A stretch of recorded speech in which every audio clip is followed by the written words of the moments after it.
Disclaimer: the views and opinions expressed in this episode are those of the guests and do not necessarily reflect the official policy or position of USA Global TV and Radio. The content presented is for informational purposes only and is intended to foster open discussion and debate. Viewer discretion is advised. USA Global TV and Radio does not endorse any particular viewpoint and encourages viewers to seek out additional information and perspectives. Saving America with Dr. David D. Schein.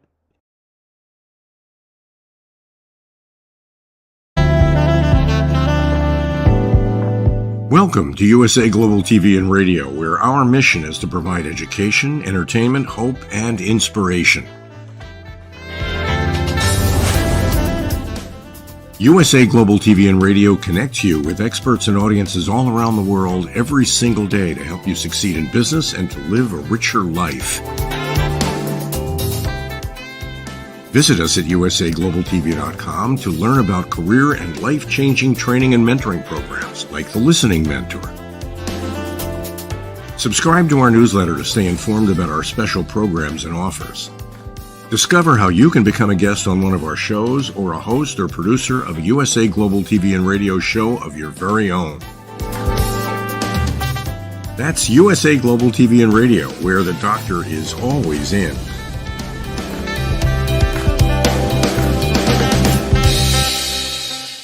Welcome to Saving America. This is your host, Dr. David D. Schein. White House denies Biden is sabotaging Harris campaign. Multiple news sources, including some of the slopstream media, have carried this fascinating story. So the idea is that Biden, of course, is not happy about being dumped. It's hard for him to have a happy face when he is ignored in most cases today. Even though Harris has foolishly admitted in a couple recent interviews that she would change none of Biden's decisions, she is also trying not to be Biden-light. So when Biden fully on board with everything during his administration, she ends up in a very difficult position. Commentators have noticed Biden wearing a Trump a MAGA hat and praising how well GOP Florida Governor DeSantis has handled the hurricane recoveries. Recently, of course, DeSantis spoke with Biden, but not Harris, regarding the preparations and the recovery for Hurricane Milton. Some quotes from the campaign trail are indeed illuminating. Jason Meister, a Republican political strategist for the Trump campaign, claimed that Biden is intentionally enacting revenge on Harris for knifing him in the back. Folks, I just love this kind of story. Hank Scheinkoff, a veteran Democrat strategist, said Biden is refusing to embrace Harris's campaign because he wants people to understand who is still the boss. As the so-called honeymoon for Harris is over, the polls are beginning to look much better for former President Trump. I watched the new political video featuring men declaring that they are man enough to support Vice President Kamala Harris. Folks, I can't make this stuff up. The video is so silly that people laugh at it, not being impacted by it at all. It's not helping, folks. Speaking of not being mocked, it's pretty bad when the far left Saturday Night Live, now known as SNL, does a skit on the campaign. It features a fake Harris and a fake Waltz being just as stupid as they have been on the campaign trail. They specifically targeted her mindless, coming from a middle-class family, claim that is falling on very deaf ears. It didn't work the first time. It hasn't worked on the 15th time. In the meantime, millionaire for no apparent reason, former President Obama went out on the trail to stump for her. His demeaning remarks designed to change the minds of many black men who are supporting Trump. Clearly, it's a loser strategy. Flying in from your mansion in Martha's Vineyard or your vacation home in Hawaii is not going to make much of an impression on hardworking Americans of either gender or any color. But Harris continues to be her own worst enemy. The more visible she is, the more the poll numbers sink, and that is justified. She is just a terrible candidate. So in an effort to get black male votes for herself, she is pitching a special loan program for black entrepreneurs. Of course, this is illegal. Hey, Kamala, did you ever hear of the United States Constitution and equal treatment under the law? Yeah. So Paired with this, she wants to legalize marijuana and tells her audience that they can get rich selling grass. This part is currently illegal on the federal level, and I find it demeaning to suggest that working people can't make money if they're not dealing drugs. Of course, one pundit noted that she locked up black men in California for selling marijuana. Department of Justice trying to cheat in election in Virginia. This is a case that has me screaming at the news reports on my car radio. Perhaps some of my audience join me in that exercise of free speech, perhaps with no one else in the car. In a widely reported scam, the Biden-Harris U.S. Justice Department, or should I say the Injustice Department, has sued the state of Virginia. What horrible crime did Virginia commit? Last year, according to GOP Virginia Governor Youngkin, Virginia removed 6,303 people from the voter rolls for not being legally able to vote. Well, in August, he told the Board of Election to make sure everyone on the rolls were eligible to vote. The numbers here are unclear. One report I found said Fairfax County, the largest county population in the state, had purged only 49 people. In any event, a bunch of pro-illegal outfits and the feds are suing VA, Virginia, for fear of depriving some of these illegals from voting. Okay, I can understand some of these fringe groups, but the feds using your tax dollars because a state government is preventing people from voting illegally. Come on, people. I sure hope the GOP takes over in January. I want a purge of the anti-American Department of Justice from the top to the bottom. I note the number of former Department of Justice folks being interviewed by the conservative media. This crash of this important agency is not like a car accident, but more like the sinking of the Titanic. Time to be for American justice and stop wasting the taxpayers' money on lawfare and this type of nonsense. It is simple. If any individual who's legally allowed to vote is cut off the voting rules, he or she can go to the local election judge and produce their paperwork. I'm sure they can cast a provisional ballot and then prove that the ballot can be processed.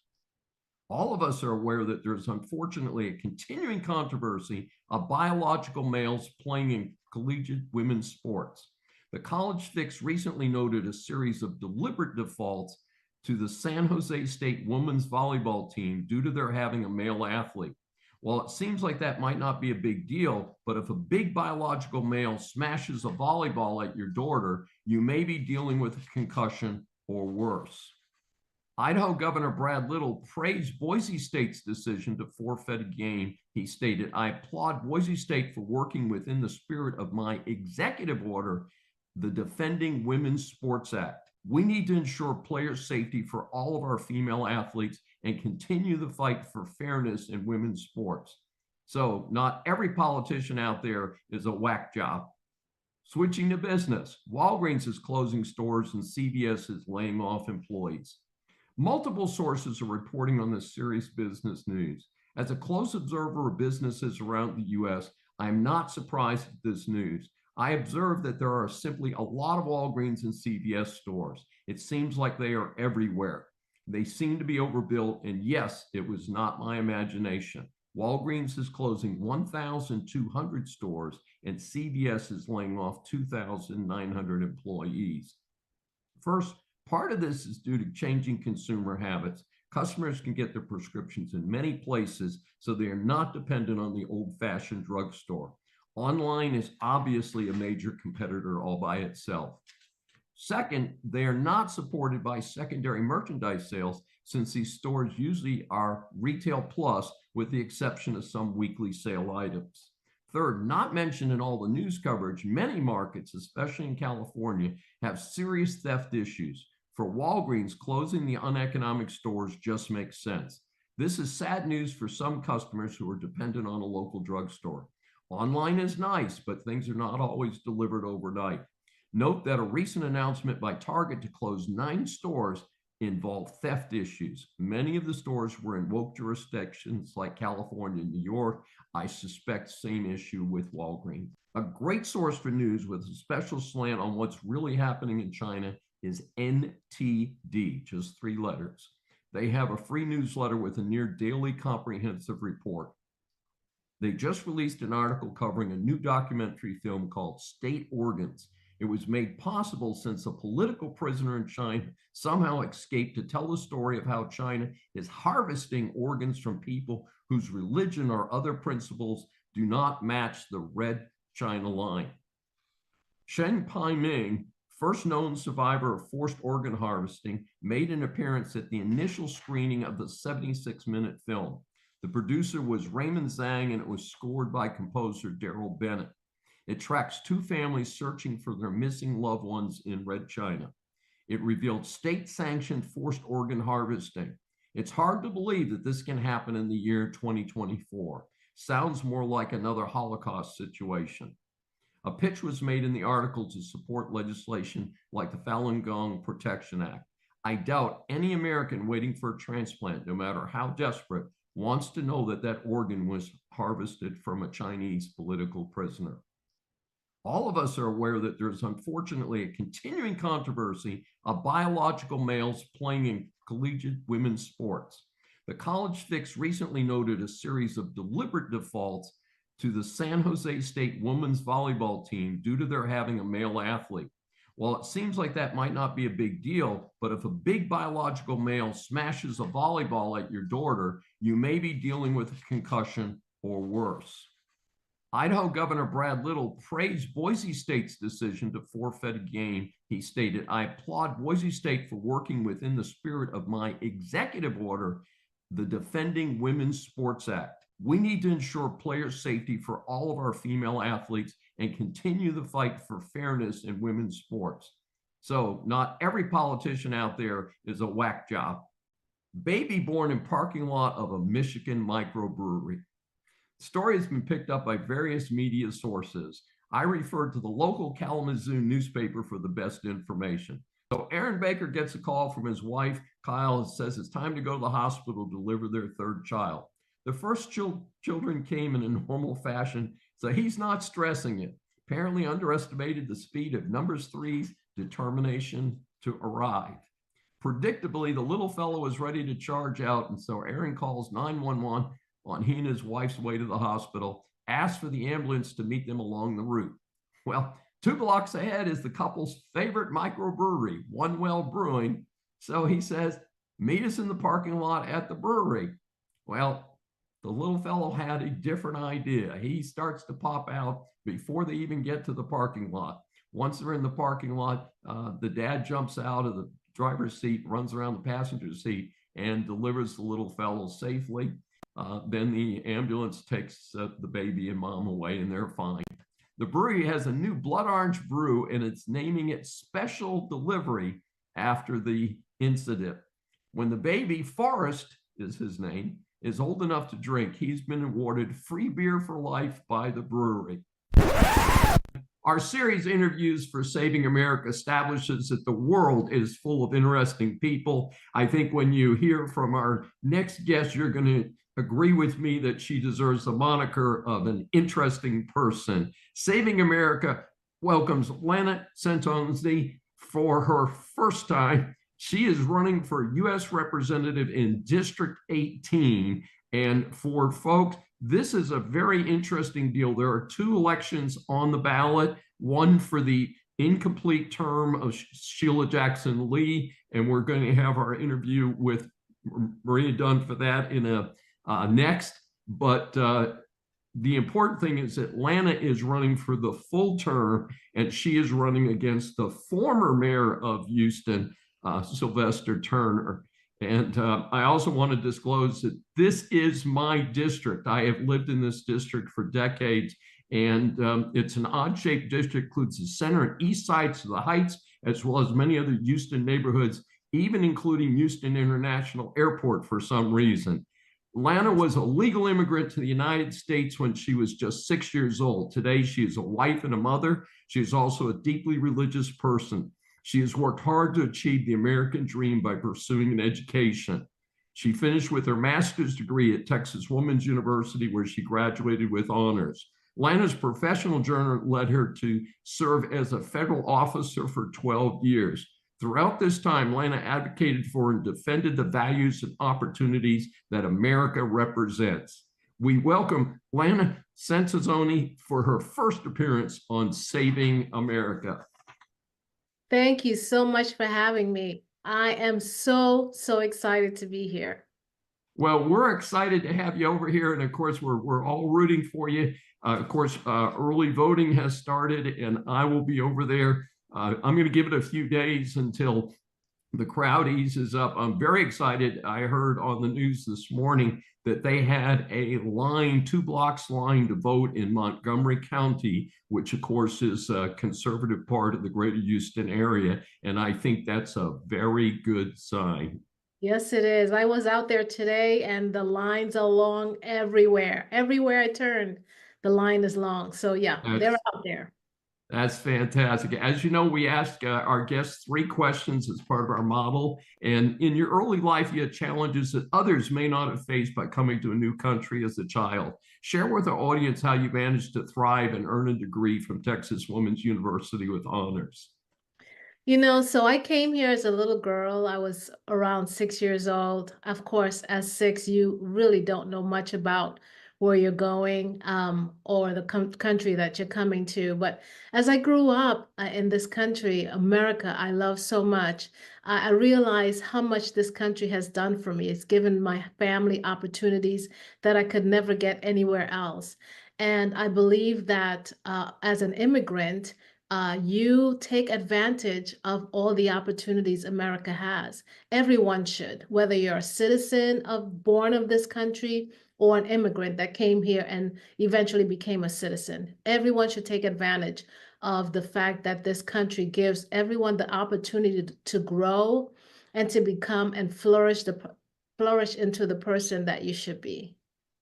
Well, you certainly have. So prior to running for office, you indicated that you had been a federal officer for 12 years. Please share with our audience what your job entailed and what you learned about the government while doing this work. So I have 4 different degrees, 2 bachelor's and my master's, of course, from TWU. And when I applied for the federal government, it took a long time. So I went back to school and got my master's. But when I started working for the federal government, I realized that, man, this is my dream job. I loved it. I loved getting up every day to go to work. I loved it. I wasn't one of those people that dreaded going to work. I loved it. I looked forward to it. But as I continued to work for the government, I realized that our government is extremely flawed and broken. And we have laws that need to be updated. And we also need to implement new ideas within the government, such as right now, with our borders, we're not implementing the laws. And that's not correct. That should not be. The laws should be implemented. So I realized that when illegal immigrants come over to the United States, they know the laws better than we do. And because they know the loopholes in the laws, they use it against us. So these things need to be changed and they need to be updated. Yeah, well, it's a very challenging situation. You certainly get no argument from me that our government system presently is sincerely broken. So our third question is, you are running for office for the first time, and it's very exciting. Tell our audience something about how you formed your decision and what you hope to accomplish if elected.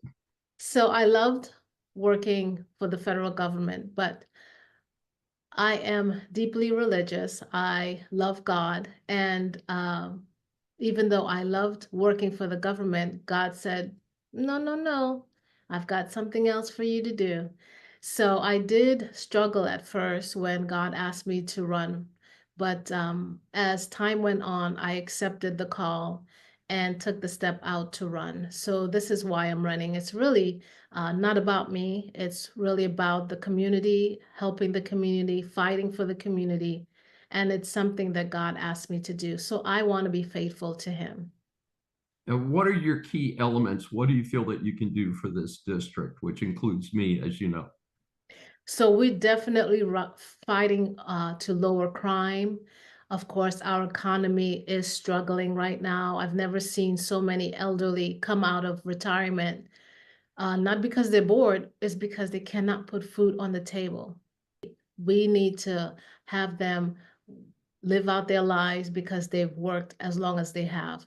Everyone is feeling the struggle right now, whether you're young, you're old, you're middle, in the 30s, 40s, 50s, everyone is feeling it. We've got to build back up our economy. I'm also running on infrastructure. As you know, in Houston, we get a lot of hurricanes, and because we get hurricanes, we have flooding and we lose power. So we need someone to go to Washington to fight for us in order to get funding, in order to get these things progress and become better. And definitely term limits. We have to have term limits. I'm finding that though Sheila Jackson Lee was in the seat for 30 years, there are areas that are struggling. That should not be. If you're in a seat for 30 years, then this place should be immaculate. It should be perfect, but it's not. And we need to have term limits. And when you have term limits, then whoever's in that seat for that time will fight to do the best that they can because they know they have a limited amount of time. But if you are sitting in a seat for a very long time, guess what? You get relaxed, you get complacent, and you just don't want to do anything. You're not fighting for the people anymore. You're fighting for yourself. So we need term limits. Lana Sansoni, it is so great to meet you and have you as a guest on Saving America. How can our audience get more information about you and your campaign? So you can visit my website, Lana Centonzi for Congress. That's LANACENTONZE for Congress. Thank you. Sounds great. Go out and vote. This is Dr. David D. Schein for a Saving America special covering a couple elections and a couple bond issues that we think of a special concern here in the United States of America, and specifically in the great state of Texas. First on the list, and certainly of concern on a national level, not just state level, is the Texas U.S. Senate race between Colin Allred and Ted Cruz. This could turn out to be the most expensive Senate race in history. Normally, in a red state like Texas, Republican Ted Cruz would be considered a walkaway, and there would be a token candidate holding the Democrat slot. In this case, desperate Democrats want to make an issue of hardcore conservative, and frankly, they're willing to buy the seat just to make a point. The Dems are likely to lose the Senate either way based on current polls, but a win here would help them lick their wounds. I do not like Ted Cruz as a person, just as I do not like Donald Trump as a person. However, I vote for both candidates because I feel that they are the best for the country. In this case, both Cruz and Trump are far better for the United States than their opponents. Allred has tried to make immigration an issue since his backers know that this is the #1 issue in Texas. His only point is that Cruz opposed the Senate bill that claimed to be an immigration reform bill. It failed, and in fact, the GOP-led House told the Senate that it would be dead on arrival in the House in any event. This was a terrible bill that would have basically have cemented the failed Biden-Harris policies of the last 3.5, frankly, nearly 4 years now. This is not a reform. It would simply make open borders American policy. Cruz rightfully has opposed it. Allred now claims to be tough on the border. His problem is that the Trump campaign and the Cruz campaign have found actual video of Allred proclaiming that the border wall is racist, and if elected, he will tear it down. That's a big win here for Cruz. Sadly, the other major issue on Allred's end is abortion. His mega problem here is that abortion is a state-by-state issue. This is a federal election. Cruz does not decide what the abortion policy is in Texas. This is totally false advertising. I agree that the Texas abortion law is being interpreted too strictly. However, if that is Allred's position, then he needs to run against Governor Abbott in the next state election. It is not in play in this election. It is not in play in this election, and they need to be honest about that. Allred is running ads trying to appear to be a big family man. However, the Cruz campaign has nailed him for opposing rules prohibiting biological males from playing in women's sports. In a brand new ad, vets have nailed Allred for supporting the military, for paying transgender surgery for members of the military and even their dependents. I certainly do not think this is a good use of American military's limited funds, and I believe that this is a very significant issue to those people out there, many in Texas who are vets. Inflation and the economy are major issues for voters. In this vacuous campaign, despite millions upon millions of dollars being spent, the campaigns have ignored this. I assume Cruz assumes he's on top here, and Allred cannot stretch his lies enough to try and make a campaign issue out of it. Texas loves playing football. Allred notes in a commercial to have played football for Baylor. Interestingly, he omits playing for the Tennessee Titans pro team. I guess since it appears he was a bench warmer there and he did not want to focus on that. Either way, nice idea to try, but irrelevant to whether he knows anything about good politics in Texas. Also, the Titans were formerly known as the Houston Oilers, and he may not want to remind longtime Houston fans that the Oilers snuck out of town to Tennessee in the middle of the night under former owner Bud Adams. Yeah. His real background is far left. He went to law school at UC Berkeley, widely regarded as one of the most liberal schools in the country. Then he worked in the Obama administration. He never mentions this in his commercials, of course. If Cruz was a more attractive candidate, this would be a total wipeout. However, given the advertising blitz, I am still projecting Cruz with a win by 5%. Texas U.S. House District 18. This is an open seat due to the death of Sheila Jackson Lee. She did an awful job for over 25 years. I know this since this is my personal campaign district. In the race is Lana Cantizoni for GOP versus Sylvester Turner for the Dems. Of course, Sylvester Turner is the failed former mayor of Houston. Unfortunately, this district has been gerrymandered to be heavily Democrat. All I need to say about Turner is that he has run an invisible race and apparently hopes that voters will forget the miserable job that he did as mayor for 6 years. In turn, Lana Cantizoni is running for office for the first time. She's a mom and a deeply religious woman. She immigrated legally to the United States. She earned a master's degree at TWU, Texas Women's University, with honors. Her professional journey is as a federal officer for a span of 12 years. Regarding her campaign focus, it is securing our borders, upgrading infrastructure, and return to a thriving economy. She also supports term limits. Hey, what's not to like about a fresh voice in a district that has struggled for so long? Turner certainly is not going to move anything forward. He proved that during his time as mayor. This could be a sleeper race if people will wake up and give Lana Cantizoni a chance. Harris County Flood Control District, Proposition A. Well, at least they're being honest about raising taxes. In the past, most ballot measures like this passed. More recently, voters already burdened by high real estate taxes are not feeling so generous. Concern about flooding is a very real issue in southeastern Texas, and we just watched major flooding over Florida.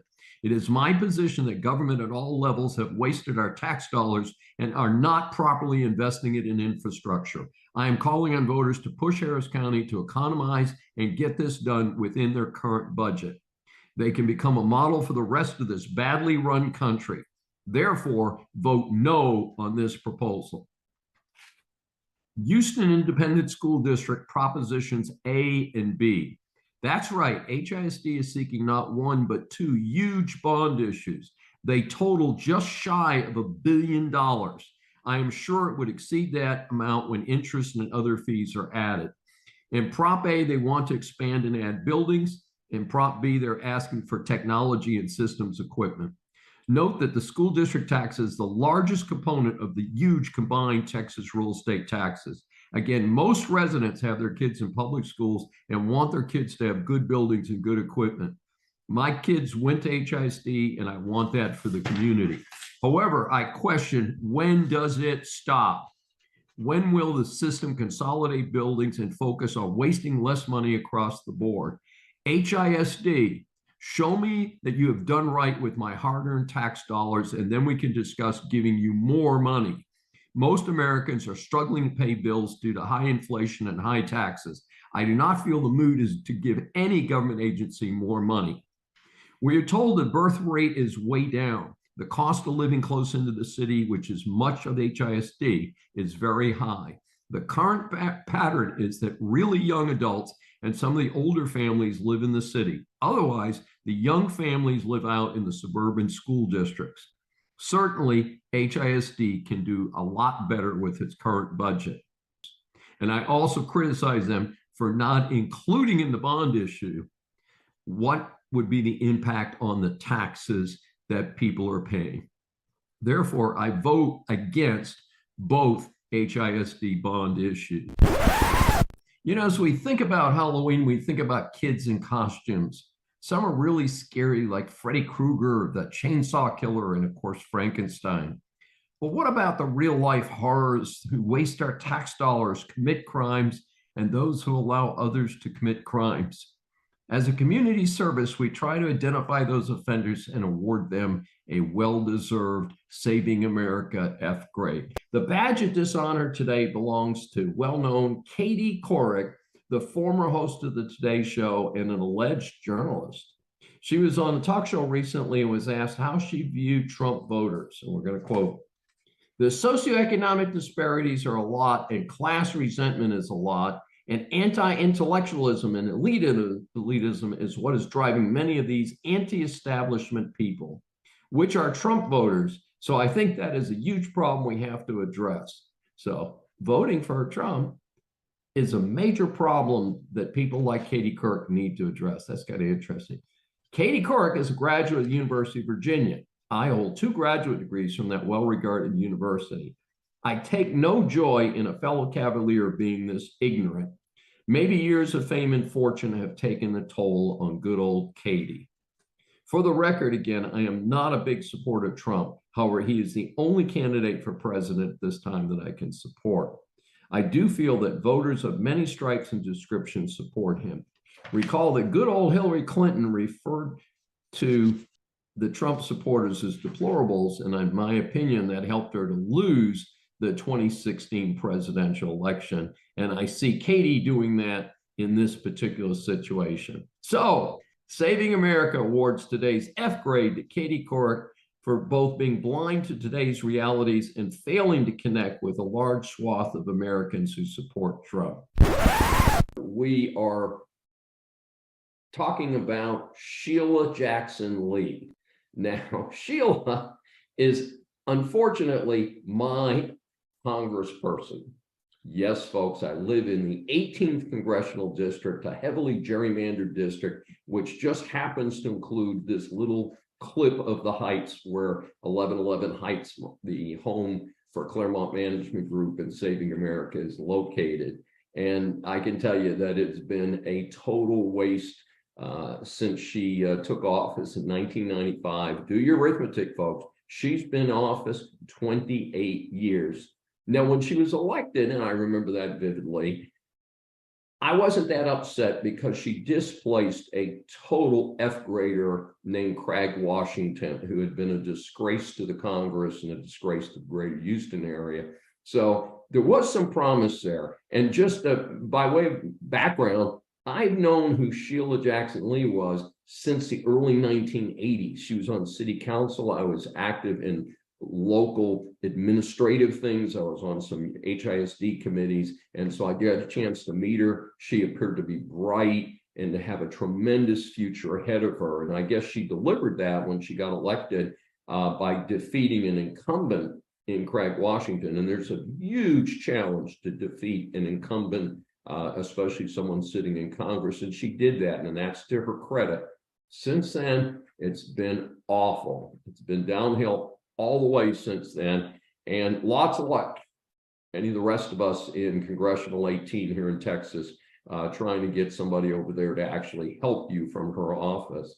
But her latest embarrassment and how she attracted the attention of Saving America is her proposal, Leading America White Supremacy Act of 2023. That's right, folks. which would criminalize hate speech that vilifies or is otherwise directed against any non-white person or group. Notwithstanding the fact that this clearly violates the U.S. Constitution and the First Amendment, and since the GOP controls Congress, this will never move forward. It's just stupid on its face, folks. Look, white people are about to be the minority in the United States. That's right. There will be more Hispanic, Black, and Asian people in the United States than white people. I think she's got this backwards, folks. Yeah. And so it's going to be kind of interesting as this moves forward and we continue to see some of this fringe stuff going on. But you know what? It's just not going to last much longer as far as I can tell. She is another exhibit A in my drive for term limits for all elected officials. And I mean from dog catcher to the president of the United States, we must have rational term limits and we must have them now, not later. So see my book, Bad Deal for America, and Sheila is in that book and not in a good way.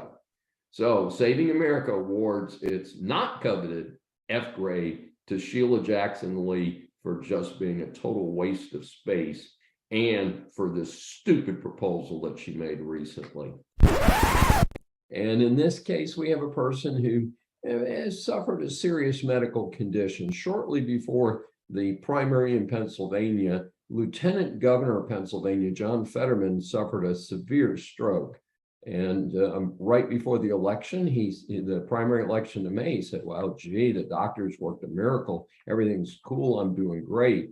Now we're getting a different story. And even that whack left-wing operation CNN has picked up on some of this and said, you know, if Fetterman is really not well enough to debate his opponent, celebrity doctor Mehmet Oz, then maybe he's really not well enough to be in the United States Senate. Remember, there's only 100 senators, and they sit in terms of the power circle, you know, one level below the president. So this is a very important position, and I have to wonder why people would elect someone who clearly is not physically up to the job. It's not like they don't have alternatives. Now, Mehmet Oz is not well known as a politician. He's well known as a celebrity on television. His challenge is that he lives in New Jersey and has a home in California. And so the question comes as to what are his ties to Pennsylvania and whether he has a legitimate claim to what's going on there. But in any event, Oz did start about 2 digits behind in polls when they began polling back in after the primaries in May. The good news for the Republican candidate, Oz, is that he is only a few points behind, according to latest polls, 4% in one poll, 5% in another, with 7 weeks to go. Plus, with Oz pushing for a debate with far left Fetterman, Fetterman's got a lot of baggage to defend because he is on a committee that decides whether convicts will be released from Pennsylvania prisons. And he has released a lot of folks out there. And of course, as many of us know, recidivism, meaning criminals who repeat crimes, is extremely high, that I think he's got a lot to explain. And it would also be interesting to see just simply how competent he is in terms of having discussion. So for these reasons, we offer one of our special F grades to John Fetterman, Pennsylvania gubernatorial candidate. Our series of interviews for Saving America establishes that the world is full of interesting people. Saving America welcomes Maria Dunn, and she is running to complete the term as a U.S. representative in District 18, and that is due to the death of the longtime incumbent. This district has included my personal residences for decades. This odd-shaped district presently includes the center and east sides of the Heights, as well as many other Houston neighborhoods, even including Houston International Airport. She has earned a bachelor's degree at Boston College and a law degree at the University of Illinois School of Law. Maria then spent 27 years at energy companies solving complex legal and business challenges, developing strategies to drive growth and innovation, and becoming a sustainability leader. Known for her integrity and decisive leadership, Maria has successfully navigated change and led teams to achieve outstanding results. She is a wife, a mother, and community advocate. She's committed to fostering job creation, supporting businesses, small and large, and using her problem-solving skills to make a positive impact on her community. We welcome Maria Dunn for her first appearance on Saving America. Thank you so much. I'm so delighted to be here with you all today. And the pleasure is ours, I assure you. As you know, we asked 3 questions. And the first one, I don't want to ask the same questions. We do have a few candidates that we interview. So we try and think of things that are a little bit different than the last time we did an interview. So you've lived in several distinct parts of the United States. How has that experience in other parts of the United States helped you in terms of being a better Houstonian? Thank you. I love that because it touches on a really important part that I bring to the district, and that is breadth and depth and love of people.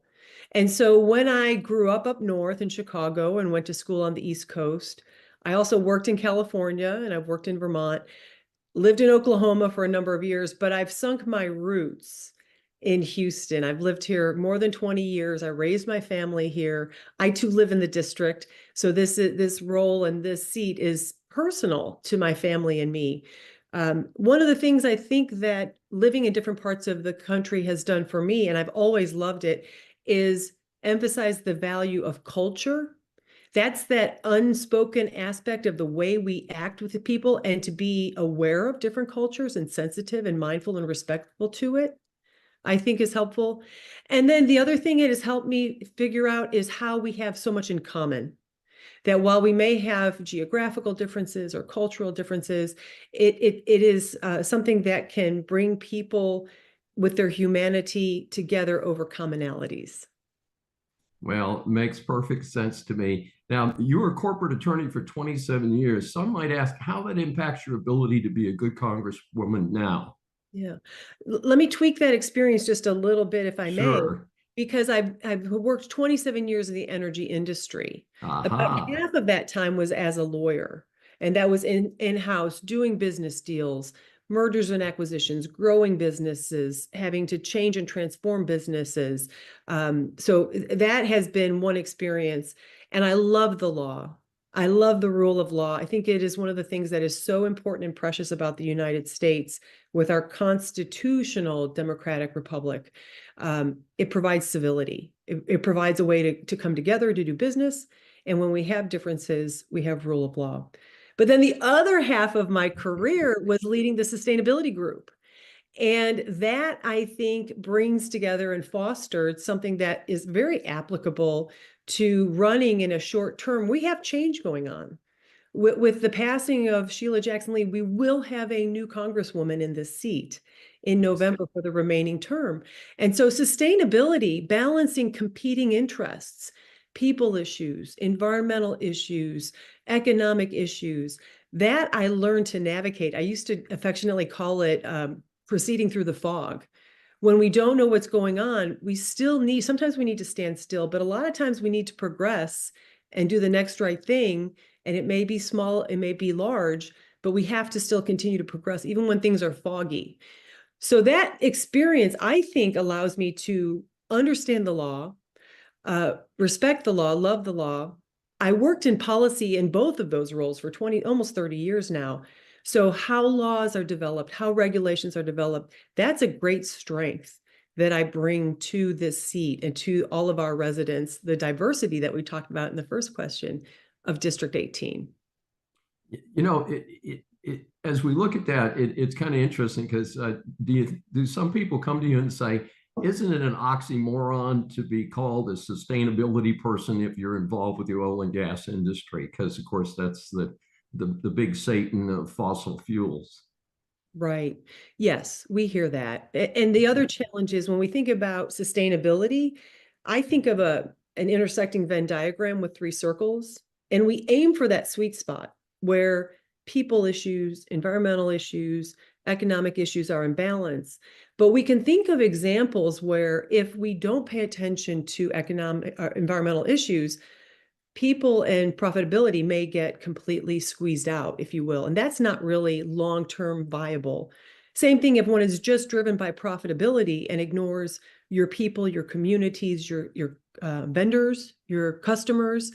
That's not viable either. And the environment. So one can see that balance, and it's trying to balance those competing interests in an industry that's very highly regulated. And then I would say, as a practical matter, David, I lost power for 6 days in the most recent storm we had here. And it's pretty uncomfortable after about 12 hours, isn't it? So Yes. the importance of reliable, affordable energy, I think we have learned. We have the benefit of being in the energy capital, and the companies that I worked for and with are trying to find that sweet spot to deliver a product that's so valuable and needed economically, caring for communities, and environmentally well. It's a tough job. And of course, one of my favorite questions when we interview first-time candidates, and as you know, we talked before the interview that I have indeed many years ago been a candidate myself. It's tough. So you're running for office for the first time. Tell our audience something about how you formed your decision and what do you hope to accomplish? Yeah, thank you. So I retired from my company after 27 years, as you said, at the end of the year, and I wanted to be footloose and fancy free for all of 2024. My former team laughed at me, and they took the under on that wager and said, there's no way you're going to make it the whole year. So beginning of the year, did some fun travel, helped one of my children through some situations, middle of the year, did some little bit home repair and improvement. And then when this seat came open, I got really quiet and reflective because it kept coming back to me to do something.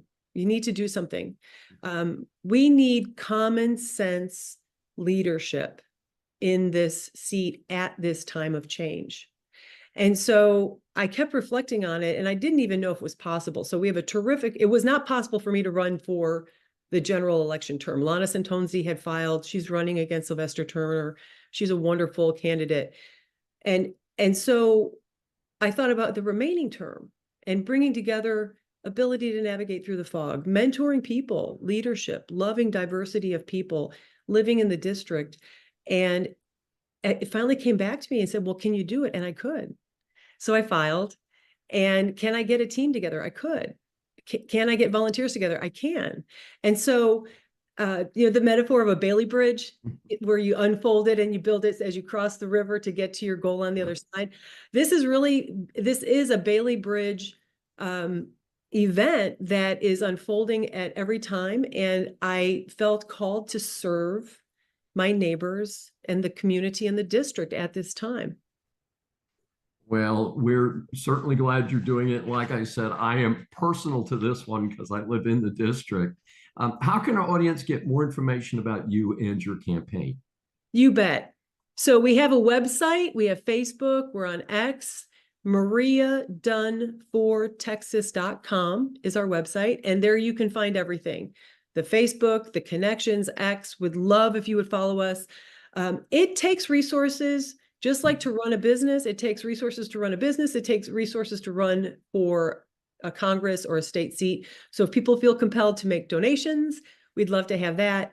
And then the third thing I'd say, so importantly, is if you're registered to vote, get out and vote. Vote early. It starts on Monday, October 21st. With our conversation today, that's just about 5 days away. Vote early. Don't wait till November 5th. We don't know what may or may not happen. Will there be enough paper? Will a tree fall down on a site? Don't let any of that happen to you. There are numerous locations, and early voting, I think the benefit of it is one can go to any site. So wherever you are, running an errand, picking up the kids, going to work, going to church, it's open on Saturday and Sunday. Get out and vote. In addition to voting early, what I would love people to do is vote all the way down the ballot. And while it looks like an inordinate, huge number of races to vote on, when I've talked with people, it's about 6 minutes. So, we start president, senator, congress people. On our ballot, it's a little different. It's because of the special election. You'll have remaining term, Lana Santonzi or her opponent.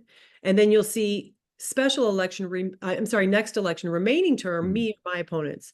And then keep going, because there are roles that impact our everyday life that you have to keep going down the pages. The sheriff, the constable, precinct representatives, judges.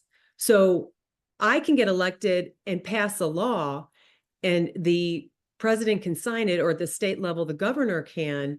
But the way we check that and it's applied is in the courts with the judges. And so people need to vote all the way down the ballot until you're the very, very last one. I think the very last one might be 3 bond issues. The bond issues.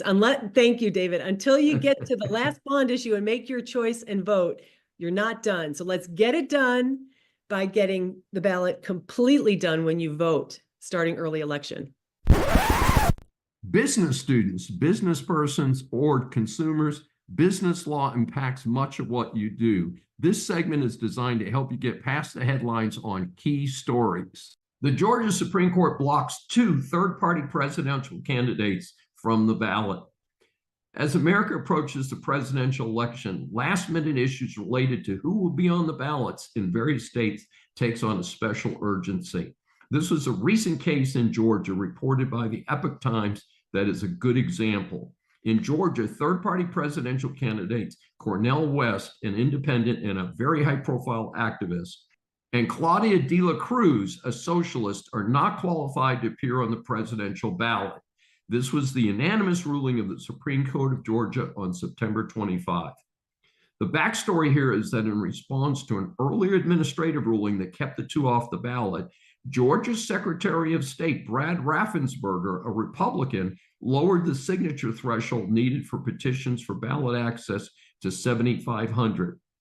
Democrats then appealed, arguing the case that West and de la Cruz failed to qualify to be on the ballots because they were well short of the required number of votes.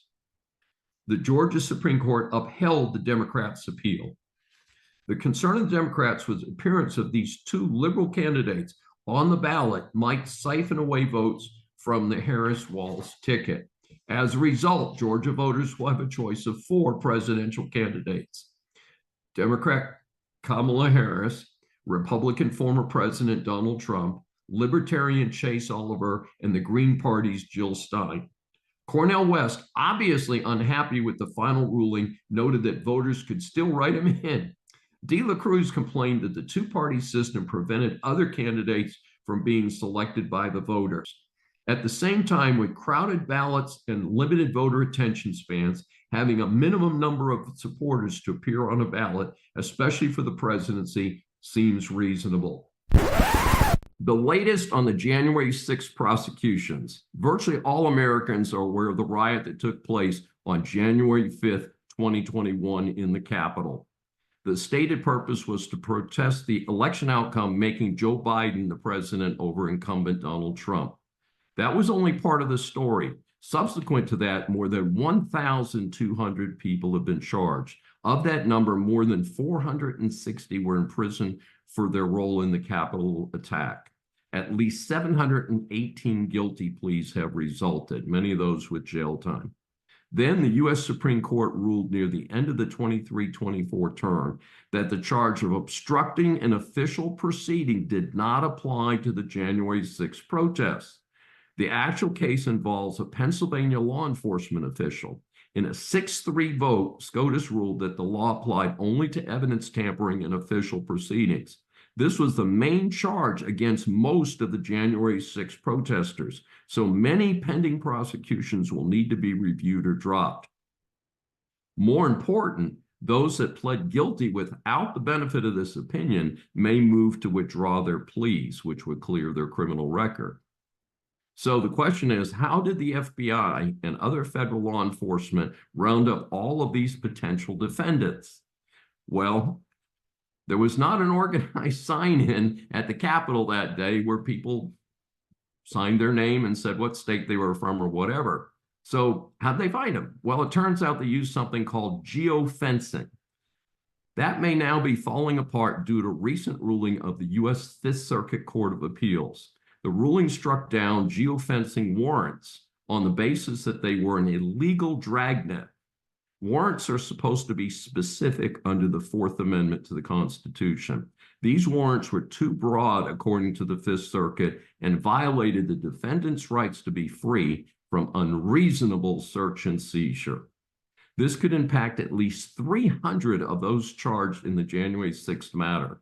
For those who are interested, Judge Ho's concurring opinion is a powerful endorsement of that decision and explanation. While this may be brought up to SCOTUS next, it will be interesting to see where this goes. I think the current SCOTUS justices will agree with Judge Ho. News reports nationally have headlined a settlement agreement by the Johnson & Johnson Company to create a $700 million settlement trust regarding the long-running issues over cancer and their famous talc products. This settlement applies to 47 states. J&J was founded in 1886 by the three Johnson brothers. From the early days, it was famous for a variety of medical products, and then around 1894, 8 years after they started, they introduced their famous baby powder. From that base, it expanded into an international concern in many different health fields.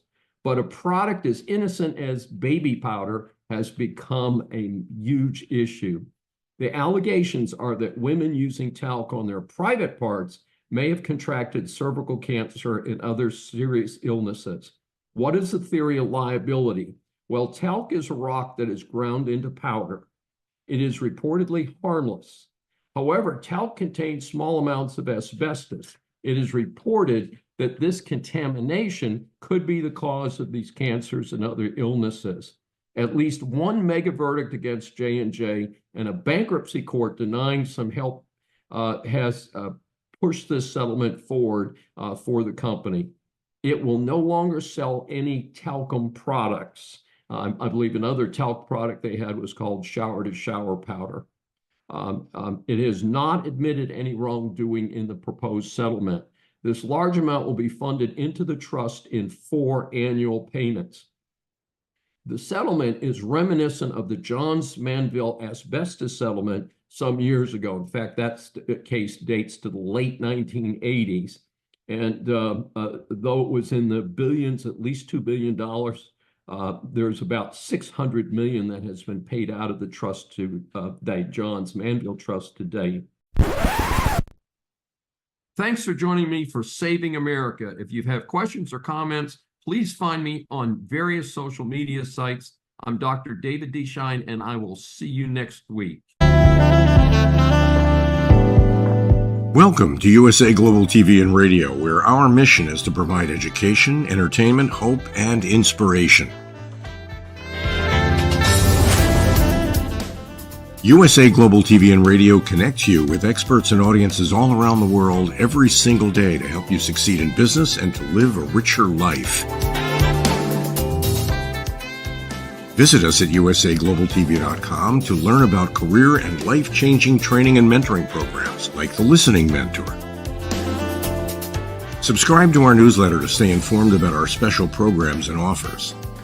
Discover how you can become a guest on one of our shows or a host or producer of a USA Global TV and Radio show of your very own. That's USA Global TV and Radio, where the doctor is always in.